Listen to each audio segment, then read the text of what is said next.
جی السلام علیکم طلباء و طالبات، آج ہم 9th کلاس کا امانت و دیانت چیپٹر کریں گے۔ تو طلباء و طالبات، جیسا کہ آپ جانتے ہیں کہ امانت و دیانت سے مراد کسی بھی شے اور کام کو اس کے درست تقاضوں کے مطابق انجام دینا ہے۔ امانت و دیانت سے مراد یہی نہیں ہے کہ کسی نے آپ کو کوئی پیسے ادھارے دیے ہیں یا آپ کے پاس جمع رکھوائے ہیں تو آپ اس میں امانت میں خیانت کرو، یا کسی نے کوئی چیز دی ہے تو آپ اس کو جو ہے نا وہ کہیں دینی ہے تو آپ اس میں سے اس چیز کو کم کر دو، خیانت کرو۔ تو صرف اسی چیز میں خیانت کریں، بلکہ آپ کسی کو اگر مشورہ دیتے ہیں یا کوئی کام ہے، لیکن آپ مزدور ہیں تو آپ کام کر رہے ہیں، آپ نے اس کا معاوضہ لینا ہے تو آپ کام درست نہیں کرتے تو وہ بھی آپ خیانت کر رہے ہیں۔ یہ بھی امانت میں خیانت ہے، نہ کہ صرف روپیہ پیسہ یا چیز کی کمی بیشی میں کرنا جو ہے نا امانت و خیانت ہے۔ حدیث مبارکہ میں ہے کہ اگر آپ کسی کو صحیح مشورہ نہیں دیتے نا تو آپ نے بھی امانت میں خیانت کی۔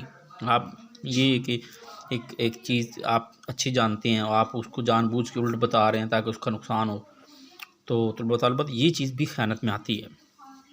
امانت و دیانت کا تعلق صرف مال سے نہیں ہے، بلکہ اسلام میں اس کا تصور نہایت وسیع ہے، اور امانت و دیانت کا تعلق زندگی کے ہر شعبے سے ہے۔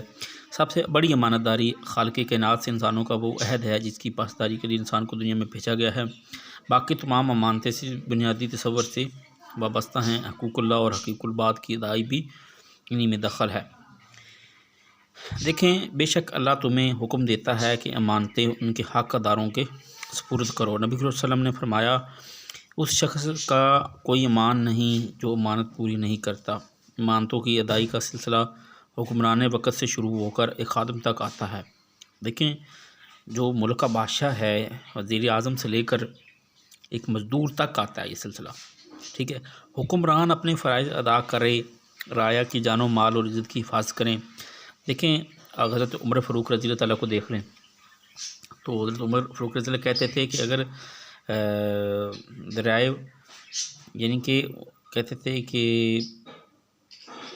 میری ریاست میں اگر ایک کیڑی بھی جو ہے نا وہ بھوکی سوگی نا تو اس کا سوال بھی قیامت والے دن عمر فاروق کیا جائے گا۔ تو حضرت عمر فاروق جو ہے نا وہ اس طرح عدل و انصاف اور امانت و دیانت سے کام لیتے تھے۔ تو اسی طرح عدل قائم کریں، عہد و منصب اہل لوگوں کے سپرد کریں، علماء دین حق لوگوں کو پہنچانے کی امانت داری کریں۔ یعنی کہ جس انسان کا جو کام ہے، جو جاب ہے، اگر ٹیچر ہے نا تو وہ اگر نیت سے پڑھا نہیں رہا، ٹھیک ہے، وہ بچوں سے تنخواہ پے لے رہا ہے تو وہ خیانت کر رہا ہے۔ اگر وہ اپنی ڈیوٹی صحیح طرح سے نہیں کر رہا تو وہ خیانت کر رہا ہے۔ مالدار اغنیاء اپنے اموال میں سے غربا مسکین کی معاونت کا فریضہ ادا کریں۔ لوگ دفاتر میں اوقات کی پابندی کریں۔ ماشاءاللہ ہمارے پاکستان میں جیسا کہ آپ لوگ جانتے ہیں، اگر کسی سرکاری ہاسپٹل کو وزٹ کریں تو ڈاکٹر جو ہے نا وہ 10-12 بجے سے پہلے آ نہیں رہے ہوتے جی، فلاں سرجری کے لیے لوگ بیٹھے ہوئے ہیں، لائنوں میں لگے ہوئے ہیں، تو یہ بھی خیانت ہے۔ تو آپ لوگ جب ڈاکٹر بن جائیں تو ایسا کبھی مت کریے گا، امانت و خیانت کو جو ہے نا وہ فالو کریں۔ تو دودھی جو ہیں وہ آج کل ماشاءاللہ جو ہے نا وہ پانی دودھ میں ملا کر، وہ بھی نہر کا، تو خیانت کر رہے ہیں۔ تو خیر، ان تمام باتوں کو ذہن میں رکھیں طلباء و طالبات۔ امانت کا تقاضا ہے کہ جس کی امانت ہے اس کو ادا کر دی جائے، اور جو خیانت کرے اس کے ساتھ بھی خیانت نہ کی جائے۔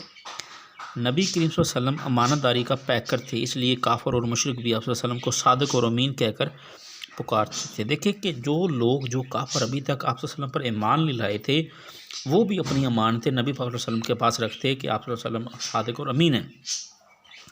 ہجرت مدینہ کی رات تک اہل مکہ کی امانتیں آپ صلی اللہ علیہ وسلم کے پاس تھیں، جو آپ صلی اللہ علیہ وسلم نے حضرت علی مرتضیٰ کے حوالے کی اور مدینہ منورہ کی طرف ہجرت فرمائی۔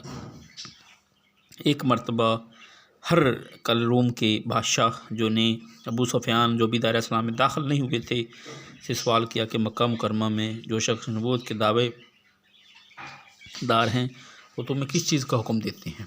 تو ابو سفیان نے گواہی دی کہ وہ نماز، سچائی، پاک دامنی، ایفائے عہد اور امانت ادا کرنے کا حکم دیتے ہیں۔ ہرقل نے کہا کہ یہ باتیں نہیں نبی ہی کی صفات ہو سکتی ہیں۔ صحیح بخاری میں موجود ہے 2681۔ انسان کی زندگی ایک بہت بڑی امانت ہے طلباء طالبات۔ انسان کی زندگی بلبلے کی امانت ہے، ٹھیک ہے۔ جو دنیا میں آیا ہے انسان تو اس نے ایک دن لوٹ کے جانا ہے، ٹھیک ہے۔ تو تو جو زندگی ہے وہ موت کی امانت ہے، ٹھیک ہے، تو انسان نے اس دنیا سے ایک دن چلے جانا ہے، اگر اچھے مال کریں گے تو اس کا اجر و ثواب ہوگا، اسی وجہ سے اپنی زندگی کو بھی ختم کرنے کا اختیار انسان کے پاس نہیں ہے، اپنے جسم کو جان بوجھ کر کسی قسم کا نقصان پہنچانا حرام ہے، یعنی کہ بلا وجہ اپنے آپ کو تکلیف دینا، جس طرح کہ خودکشی جو ہے نا وہ بھی حرام ہے، خودکشی کرنا بھی حرام ہے۔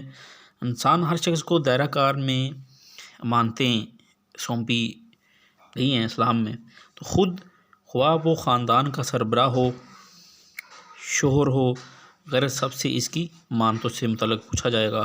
کسی کے راز کو افشا نہ کرنا بھی امانت داری ہے، مطلب کوئی راز ایسا جو ہے نا کسی کا آپ کو وہ بتا بیٹھا ہے، تو بچوں کی طرح جو ہے نا وہ راز جس طرح بچے ایک دوسرے سے شیئر کر دیتے ہیں جی، تو وہ ایک دوسرے کی انسلٹ کرانے کے لیے، تو ایسی کام نہیں کرنی چاہیے۔